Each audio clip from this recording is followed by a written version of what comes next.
Hello guys, मेरा नाम मनीष है और बिस्ट रिएक्ट्स में आपका स्वागत है।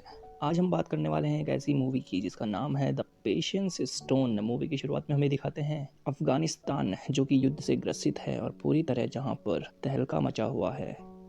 हमें एक लेडी को दिखाया जाता है जिसका नाम है फहमी, जिसकी उम्र लगभग 30 साल है और वह अपने पैरालाइज्ड हस्बैंड का ख्याल रख रही है। उसकी हालत बहुत गंभीर है और उसको गर्दन पर एक बुलेट लगी हुई है। बावजूद इसके कि बाहर गोलियां चल रही है और धमाके हो रहे हैं, वह लेडी अपने पति को अकेला नहीं छोड़ना चाहती।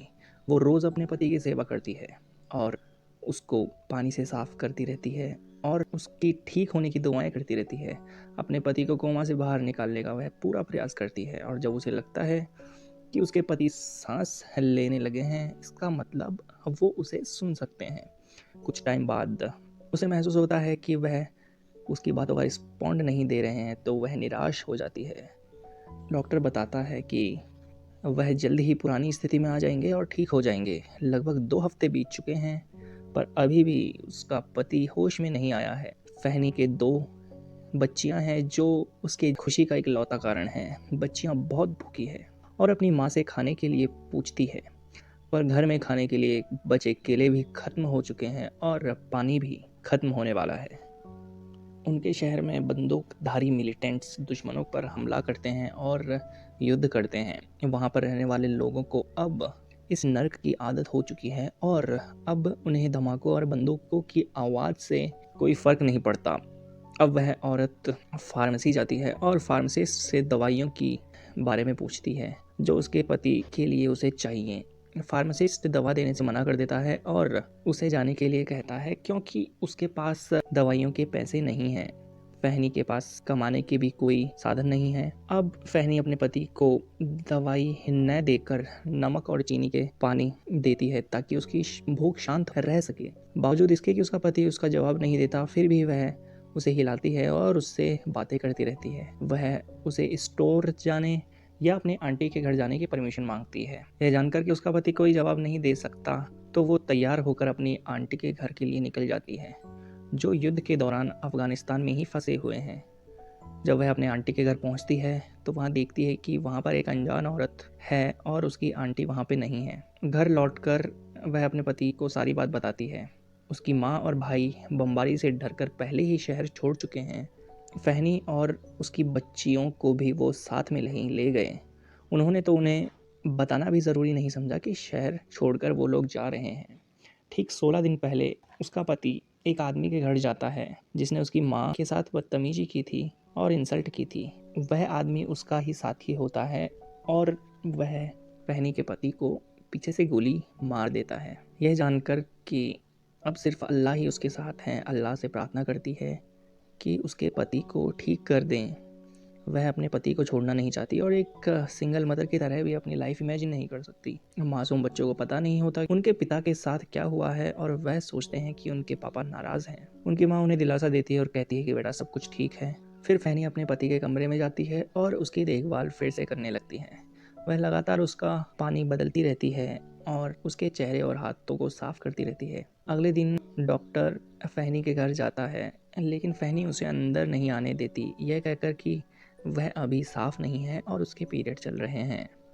यह समझकर वह उसके पति को नहीं देख सकता। वह कहता है कि आप अल्लाह से प्रार्थना करें और उसे वापस मिलने का वादा करता है। वह लेडी अपने पति को चेक करती है और रियलाइज़ करती है कि उसके पति के घाव भर नहीं रहे हैं क्योंकि गोली अभी भी उसकी गर्दन में फंसी हुई है, जो कि बहुत ही खतरनाक है। अचानक एक बड़ा धमाका होता है जिससे डर कर फहनी अपने बच्चों को साथ में लेकर बेसमेंट में चली जाती है। उसके पड़ोसी भी बेसमेंट में आ जाते हैं सिवाय एक व्हील चेयर पर बैठे आदमी के, जो कि अंदर नहीं आ सकता था। कुछ समय बाद लड़ाके उसके घर में घुस जाते हैं और उसके पति को देखकर उसे मरा हुआ समझते हैं और उसका सामान लूट लेते हैं। वहाँ रखी कुरान देखकर वह समझ जाते हैं कि वह भी उनमें से ही एक है। थोड़ी देर बाद फहनी ऊपर आती है और देखती है कि उसका सामान चोरी हो गया है और इससे भयानक चीज़ अब बाहर जाकर वह देखती है कि उसके मासूम पड़ोसियों को मार दिया गया है। यह देखकर वह डर जाती है और अपने दोनों बच्चों को साथ लेकर उसकी आंटी के घर निकल पड़ती है। वहाँ पर वही बूढ़ी औरत उन्हें मिलती है जो उन्हें वहाँ से जाने के लिए कहती है, पर फरहनी वहीं बैठ जाती है और जाने से मना कर देती है।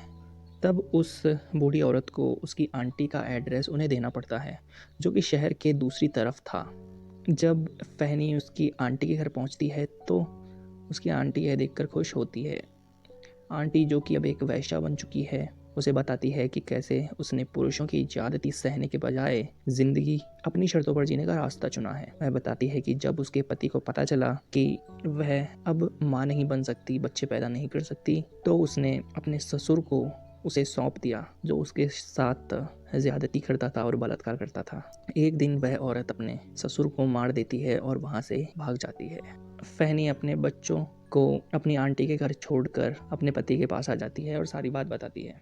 वह अपने पति से बातें करती है और एडमिट करती है कि कैसे वह अपनी शादी से खुश नहीं थी, क्योंकि उसके पति को उसने 10 साल से नहीं देखा था और उसके देवर फहनी पर नजरें रखते थे। वह जानती थी कि यदि उसका पति मर जाता है तो उसके देवरों में से किसी एक से उसकी शादी करा दी जाएगी, पर वह इससे ज़्यादा नाराज थी कि उसके हस्बैंड ने कभी उससे प्यार नहीं किया, उसकी तरफ देखा तक नहीं। कम उम्र होने के नाते उसकी शादी उसके पति से ना होकर उसके पति की फ़ोटो और उसके कटार से कर दी गई। उसकी सास उसे कंट्रोल करती थी और उसी के साथ सोती थी ताकि फहनी कभी अपने पति को धोखा ना दे सके। फहनी नहीं जानती थी कि वह सब कुछ अपने पति को क्यों बता रही है, पर उसे पता था कि उसका पति सब कुछ सुन सकता है और महसूस कर सकता है। फहनी के पास उसका परिवार था, जो कि अच्छा नहीं था। उसके पिता का बटेरों के साथ कुछ ज्यादा ही ऑब्सेशन था। वह घंटों उनको सहलाता और उनके साथ खेलता और उनकी फाइट करवाता। वह अपने पत्नी और बच्चों को भी बहुत मारता था। एक दिन एक आदमी ने अपने सारे पैसे महंगे बटेरों के ऊपर लगा दिए, पर फाइट के दौरान वो बटेरे भाग गए। अब फहनी के पापा उस आदमी का कर्जा नहीं चुका पाए, इसलिए उसने अपनी सबसे बड़ी बेटी, जो कि 12 साल की थी, उसकी शादी उस आदमी से करवा दी। इस डर से कि कहीं अगली बारी उसकी ना हो, फहनी बटेरों को उसकी बिल्ली को खिला देती है। इसके बाद फहनी डिसाइड करती है कि वह अपने पति को कुछ नहीं बताएगी, इसलिए वह अपनी आंटी के पास चली जाती है और उससे सारी बातें साझा करती है कि कैसे वह खुद को अपने रहस्य को बताने से नहीं रोक पा रही। उसकी आंटी बताती है कि एक लकवाग्रस्त आदमी अनजाने में ही एक magical stone, the patience stone, बन जाता है, जिसे सारी बातें और रहस्य साझा किए जा सकते हैं। वह बताती है कि पुरानी कहानियों में एक पत्थर हुआ करता था, जिससे उसका मालिक सारे रहस्य बताता है और अंत में वह पत्थर टूट जाता है और उसके मालिक को सभी पापों से मुक्त कर देता है और उसे अल्लाह का एक प्रॉफिट बना देता है। घर पहुंचकर फहनी अपने पति को देखती है और रियलाइज करती है कि उसका पति 3 हफ्तों से नहीं मरा है, इसलिए वह अपने पति को वही पेशेंस स्टोन समझने लगती है और अपनी सारी बातें बताने लगती है। वह अपने पति को 10 साल में पहली बार किस करती है। अब फहनी के पास अपने पति के इलाज के लिए पैसे तक नहीं है, इसलिए वह डॉक्टर से भी मिलने से मना कर देती है। अचानक से उसे महसूस होता है कि सारे आर्मी सोल्जर वहां आ गए हैं और यह जानकर वह अपने पति को छुपा लेती है। कुछ समय बाद वहां 2 लड़ाके आते हैं, जिनमें से एक अधेड़ उम्र का होता है और एक जवान होता है। इस डर से कि कहीं वह उसे मार ना दे, वह खुद को एक वैश्या बताती है। एक मुस्लिम इस प्रथा को बुरा समझता है और वह उसे दुत्कार कर वहां से चला जाता है। वह नहीं जानता था कि फहनी एक चाकू लिए हुए है और अगर वह उससे ज्यादती करता तो वह उस पर हमला कर सकती थी। अब उनके जाने के बाद रात के समय फहनी अपने पति के बगल में सो जाती है और उससे वादा करती है कि वह उसे अपने सारे सीक्रेट बताएगी। सुबह उठकर वो देखती है कि उसके घर के बाहर कोई आया है, इसलिए वह अपने पति को छुपा लेती है। वह देखती है कि यह वही जवान लड़ाका है जो कल आया था। उसने कभी किसी औरत के साथ संभोग नहीं किया था, इसलिए वह उसे पैसे देता है। फहनी उसे रोकने की कोशिश करती है, पर वह जवान पैसे वहीं फेंक कर उसके साथ संभोग करने लगता है। फहनी अब बहुत लज्जित हो जाती है और शर्म के मारे बाथरूम में जाती है और खुद को साफ करने लगती है। अगले दिन वह डिसाइड करती है कि वह उन पैसों से खाना खरीदेगी और अपने पति के लिए दवाएं खरीदती है। वह अपने पति को ड्रॉप्स चढ़ाती है और कपड़े सुखाने के लिए बाहर जाती है, जहां वह सैनिक उसे फिर से मिलता है और उसे और पैसे देता है और उसके साथ संभोग करना चाहता है। संभोग करने के बाद फहनी खुश होती है और अपने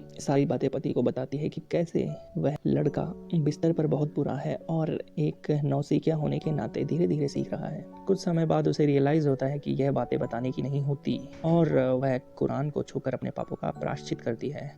वह अगले दिन यह देखती है कि उसके घर के बाड़े की मरम्मत कर दी गई है और वो पाती है कि ये वही लड़ाका है जो कि लास्ट बार उसके साथ हम बिस्तर होना चाहता है। वह मान जाती है और उसे अंदर आने देती है। इस दौरान फहनी उसके शरीर पर लगे जख्मों को देखती है और उसे यह जानकर बहुत दुख होता है कि वह लड़का अपने कमांडरों द्वारा बुली किया गया है। वह उसे शांत करती है और उसे दिलासा देती है क्योंकि वो एक ऑर्फन था और उसे बिना इच्छा के सेना में भर्ती किया गया था। इस बात पर वह अपने पति से नाराज होती है क्योंकि वह उस लड़ाके के कमांडर का सहयोगी था। अगले दिन वो अपने घर के बाहर अनाउंसमेंट सुनती है जहाँ पर लोग कहानियाँ सुनाते हैं कि कैसे प्रॉफिट बने। इस बात को वह अपने आंटी से शेयर करती है और उसकी आंटी उसे समझाती है कि जन्म से कोई प्रॉफिट नहीं होता और सब में कुछ ना कुछ कमियां होती है। घर लौटकर वो पाती है कि उसकी खिड़की पर फल और सोने की चैन रखी हुई है जो कि वह उसी जवान ने दी है जो उससे प्यार करता है। फहनी खुश होती है क्योंकि उस जवान के साथ वह खुद को एक औरत महसूस करती है और उसे उसका साथ बहुत अच्छा लगता है। अब फहनी डिसाइड करती है कि वह अपने पति को सब कुछ बताने के लिए तैयार है। अब वह अपने पति को बताती है कि जब वह प्रेग्नेंट हुई थी तो वह अपने बच्ची को पैरों से दबाकर मार देना चाहती थी, पर वह ऐसा नहीं कर पाई क्योंकि उसका पति उसे मां नहीं बना सकता था। उसके दोनों बच्चे उसके पति के नहीं थे। वह दोनों बच्चे अनजान लोगों के थे जिनके साथ उसने अंधेरे में संभोग किया था। उन बच्चियों को भी नहीं पता था कि उनका असली पिता कौन है। इतने भयानक सत्य को जानकर उसका पति होश में आ जाता है, जिससे पहले तो फहनी बहुत खुश होती है, पर तभी अचानक उसका पति फहनी का गला दबाने लग जाता है, जिससे बचने के लिए वह अपने पति को चाकू मार देती है और उसका पति वहीं मर जाता है। यह रियलाइज करके वह खुद को एक प्रॉफिट समझने लगती है। जैसे कि कहानियों में बताया गया है, वह मैजिकल पत्थर खुद ब खुद टूट जाता है और अपने ओनर के सारे पापों को धोकर उसे प्रॉफिट बना देता है। वैसे ही उसका पति उसी मैजिकल स्टोन के समान अपनी पत्नी के सारे राज जान चुका था और सारे पाप जान चुका था और यह जानकर अब वह भी मर चुका है। हमें दिखाया जाता है कि इस सारी घटना को वह लड़ाका जवान भी देख लेता है और इस तरह इस मूवी का एंड हो जाता है।